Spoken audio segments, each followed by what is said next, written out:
Senhora Presidente da Assembleia Legislativa da Região Autónoma dos Açores, Senhoras e Senhores Deputados, Senhor Presidente do Governo, Senhora e Senhores Membros do Governo. Compete-me, em nome do meu grupo parlamentar, explicitar perante esta Assembleia a posição de princípio que informa o envolvimento do Partido Socialista e a nossa aprovação no esforço de planeamento e de boa gestão orçamental que o Governo, uma vez mais, se propõe executar. Faço na consciência de que vivemos tempos difíceis, mas simultaneamente históricos, pois podem e devem ser transformadores para a retoma de tempos melhores. Para o efeito, para além da inteligência com que devemos avaliar e questionar o tipo de modelo que as economias ocidentais devem seguir, agora ainda mais do que nunca, orientados pela necessidade de melhorar e de agir com competência e ambição, nós vivemos hoje uma conjuntura de crise, o que significa que já estivemos melhor. Por isso, o nosso esforço deve ser não só o de recuperar o que de bom está em perigo, como de o fazer com bases mais sólidas, de modo a recriar épocas mais duradouras de prosperidade e segurança. Nestes períodos de conturbação, ainda mais justifica o ímpeto reformista de que o Partido Socialista tem dado provas nos Açores. Nunca devemos hesitar em alterar o que fazemos de mal ou o que deixou de ter a utilidade prevista. Quantas vezes o fazemos nas nossas vidas? E por maioria de razão o devemos fazer, estando em causa a vida de todos.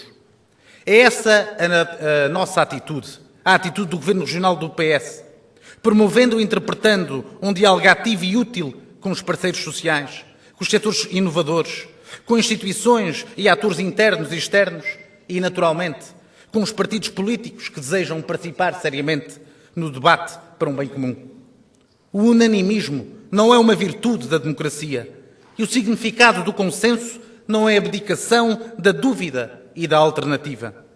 O consenso é desejável, sim, porque significa o encontro entre duas ideias e não a abdicação de uma delas. O PS Açores avalia, por isso, o diálogo como uma necessidade política e social e não como uma formalidade cumprida com tédio. A concertação que devemos procurar é a que respeita aos interesses da comunidade que servimos e não à boa imagem de que nos queremos servir. Por isso, o PS e o Governo estão disponíveis para, na consideração destes planos e orçamento para 2014, concertar medidas e alterações numa base de responsabilidade e do mérito e não de habilidades e de aparências. Aqui estamos, se for assim, para apoiar e para o fazer. Senhoras e senhores deputados, senhores membros do Governo, as previsões europeias para o próximo ano não auguram um impulso suficiente para inverter os problemas sociais e económicos mais dramáticos em países como o nosso, onde as políticas extremistas de austeridade não só anularão qualquer tímida retoma impulsionada pelas exportações, como agravarão indicadores sociais e económicos sem promover a consolidação orçamental. Ou seja, a Europa ainda não deu sinais de ajudar o país e a economia e a governação do país não dão sinais de nos ajudarem. Pelo contrário, retiram apoios orçamentais ao Governo Regional, empurram as famílias, os consumidores, o emprego e as empresas açorianas para baixo e o próprio Estado responsabiliza-se no que lhes diretamente lhe compete. Não nos resta, pois, na observância dos recursos disponíveis, outra via açoriana do que a de procurar uma agenda compensatória que, ao mesmo tempo que privilegia a competitividade e a sustentabilidade da nossa economia, seja provedora dos cidadãos, das famílias e das empresas que não escapam à voracidade destruidora que nos atinge a partir da governação do PSD e do PP para o país. Não queremos, porque não podemos, substituir o Estado nas suas funções de soberania, mas não deixaremos de o substituir no que pudermos, no socorro dos açorianos mais prejudicados.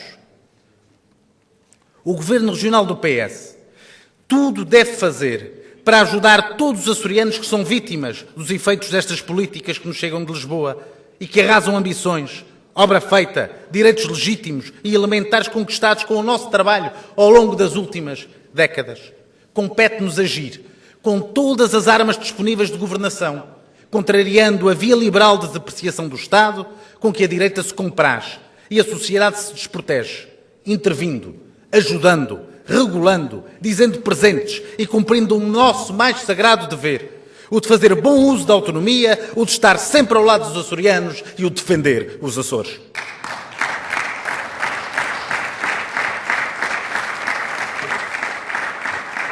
Senhoras e senhores deputados, Sr. Presidente, senhoras e senhores membros do Governo, já o disse, não podemos ignorar as dificuldades envolventes internas que estamos a atravessar.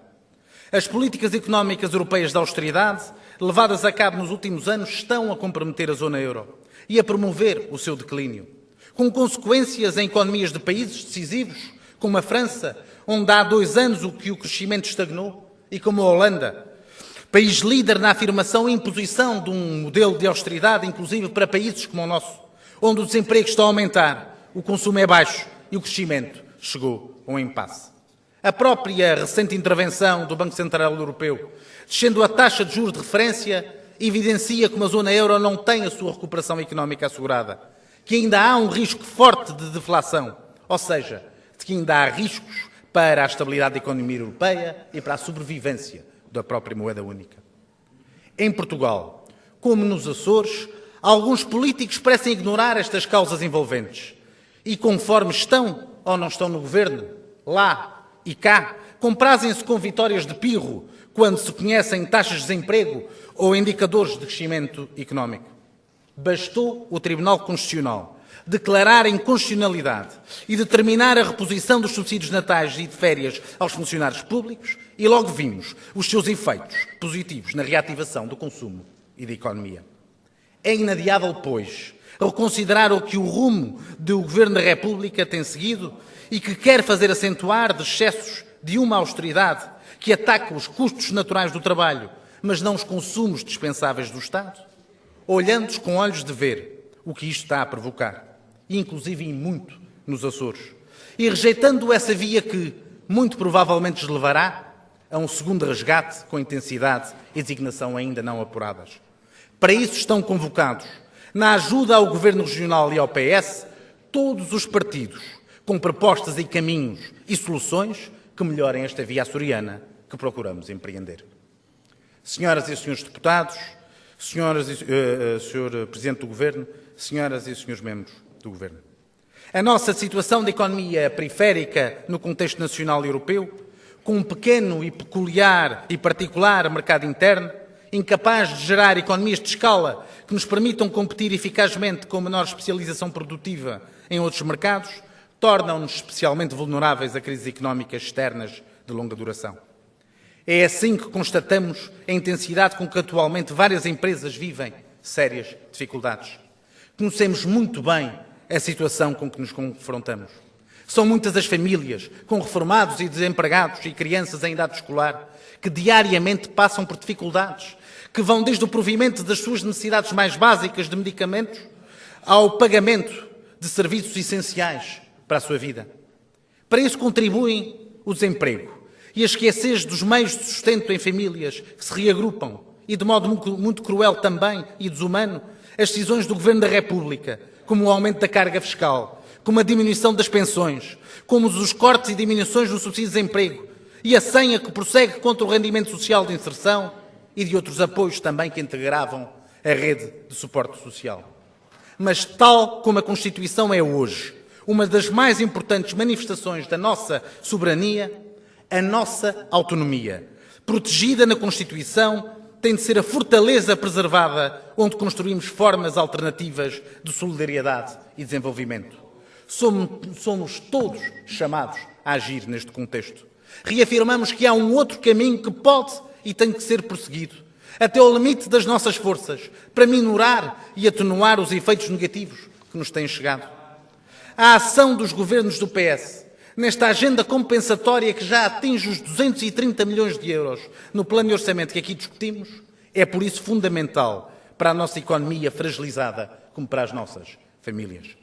É essencial assegurar o rendimento das famílias que não seja destruído e o aumento e maior abrangência da remuneração complementar que o governo do PS propõe são bons exemplos do bom uso da autonomia para que o consumo interno continue a funcionar, para que as empresas vendam e para que consigam manter os seus postos de trabalho. É indispensável criar programas de apoio aos inscritos no centro de emprego, para que estes possam qualificar-se e ganhar novas aptidões, de modo a autossustentarem-se e ajudarem a competitividade das empresas que os acolherem. Importa desenvolver a proatividade do Governo, mobilizando outras instâncias e o setor privado. Importa que não nos conformemos, nem nos privemos de contrariar o pessimismo. Importa conservar a credibilidade interna e sistema que temos, mercê da boa gestão que temos feito das nossas finanças públicas regionais e também de um setor empresarial regional sustentável, sobre o qual, constantemente, políticos que não sabem o que dizer e do que falar mal, lançam suspeições prejudiciais. Sobre isso, nós não ignoramos as recomendações, por exemplo, do Tribunal de Contas, e partilhamos, inclusive, muitas das suas preocupações. Pois, afinal, senhoras e senhores deputados, nós vivemos numa crise económica sem precedentes que nos limita fortemente. Mas sobre isso também, não deixamos de notar que a nossa oposição partidária, tão autoproclamada responsável, seja tão diligente a lembrar cá e no continente as nossas dificuldades e quando obtemos resultados positivos, como recentemente foi reconhecido pelo relatório da Comissão Europeia sobre o Programa de Ajustamento Português, que afirma que a nossa região está no caminho certo, que o nosso processo de consolidação está, em geral, em equilíbrio, não reconheça ou nem sequer faça menção a essas boas notícias para todos nós. Não vivemos, é certo, numa região de maravilhas e muito menos sem contrariedades e dificuldades, mas havemos de conseguir recuperar deste período conturbado e seguir em frente. Ninguém consegue, evidentemente, resolver aqui, como em qualquer outro lugar, todos os problemas, mas os açorianos podem ter uma certeza. Nós não os deixaremos entregues a si próprios quando a vida fica difícil. Nós não desistiremos de os ajudar. Não abandonamos quem precisa, como está a acontecer lá fora com o Governo da República. E essa fosse a única diferença. Já era uma grande diferença entre o Governo do PSD e o Governo do Partido Socialista. As políticas regionais, que asseguram o funcionamento dos mecanismos essenciais da nossa economia, mantendo os níveis de consumo das famílias e garantindo a liquidez das empresas, são fundamentais nesta conjuntura, para estabilizar os níveis de emprego e assegurar a sobrevivência do nosso tecido económico. Mas é preciso também prosseguir com uma agenda estrutural paralela, consubstanciada neste e nos próximos planos de investimentos, de reorganização sustentada do nosso setor produtivo e de serviços, tendo em vista a melhoria da nossa balança comercial. A urgência de acudir ao imediato da crise não nos deve desviar do nosso desígnio reformista. Antes, pelo contrário, deve-nos estimular a continuar a avançar, a acentuar e a aperfeiçoar a nossa agenda de capacitação para a competitividade e para o emprego. O novo quadro comunitário 2014-2020, com cerca de 1.546 milhões de euros disponíveis para investimento, já plasmado nos documentos que estamos aqui a discutir, é o alicerce necessário para operarmos, Governo, autarquias e investidores, essa aposta na qualificação e adequação aos desafios e transformações entretanto emergidos, propondo novas perspectivas na aplicação prioritária das novas disponibilidades. Ultrapassado que está com sucesso o ciclo das infraestruturas à nossa economia, os novos sistemas de incentivos ao investimento devem privilegiar o aumento da produção de bens transacionáveis, o seu valor acrescentado, bem como beneficiar a manutenção e criação dos postos de trabalho. O empreendedorismo, as linhas de crédito promovidas pelo Governo dos Açores e a captação de financiamento alternativo como o capital de risco e o investimento externo são igualmente ferramentas essenciais à alavancagem dos negócios numa altura em que os spreads não são comportáveis e o crédito é insuficiente. É assim necessário que, por exemplo, no que toca aos organismos regionais de captação de investimento, haja melhores resultados do que os conseguidos. A redução dos custos de contexto das empresas, nomeadamente na área dos transportes, das energias e das águas, sobretudo em setores fundamentais para a economia regional, como a agricultura, nas agroindústrias, nas pescas e no turismo, são prioridades para o Partido Socialista. Daí esperamos uma melhoria significativa na competitividade da nossa região. Entendemos também, como já salientei, que é um passo a dar na qualificação dos nossos ativos, não apenas na lógica de formar para trabalhar ou para satisfazer uma ou outra necessidade conjuntural do mercado de trabalho. A qualificação necessária deve ser feita tendo em atenção a visão e orientação estratégicas, favorecendo ativos na nossa economia em áreas pertinentes, designadamente de bens transacionáveis e das que conferem maiores perspectivas de futuro à nossa terra. Mas para isso que seja possível, era bom contarmos com uma parceria com a Universidade dos Açores, uma parceria capacitada, com uma nova vontade de investir em investigação e desenvolvimento em contexto empresarial, assegurando por aí também a sua própria sustentabilidade e dando um novo incremento às empresas açorianas. Mas para isso não basta que a Universidade dos Açores peça dinheiro ao Governo Regional, sem prejuízo desse apoio necessário, sobretudo da parte do Governo da República. Mas era importante que a Universidade dos Açores apurasse mais o sentido prático no que pode fazer pelos Açores do que no que os Açores podem fazer por ela. Não nos faltam, assim, grandes áreas onde importa concentrar esforços de investimento e detectar com maior rigor as parcerias para a sua abdicação. Senhora Presidente, senhoras e senhores deputados, Sr. Presidente, senhoras e senhores membros do Governo, os deputados do PS que asseguram apoio parlamentar ao Governo dos Açores não estão aqui para lamuriar, nem para jubilar. Estão aqui para trabalhar a esperança, a confiança e o valor que os Açores têm. Parafraseando o Presidente dos Estados Unidos, Kennedy, num discurso dirigido também a um povo insular. Os problemas da nossa terra não podem ser resolvidos pelos céticos ou pelos cínicos, cujos horizontes estão limitados pela óbvia realidade do presente. Não interessa quão pequena é uma terra que procura a prosperidade e o seu desenvolvimento, porque quando investida do poder de uma causa justa, ela é mais forte do que a maior adversidade. É assim que temos vivido e é assim que temos que continuar a ser. Disse.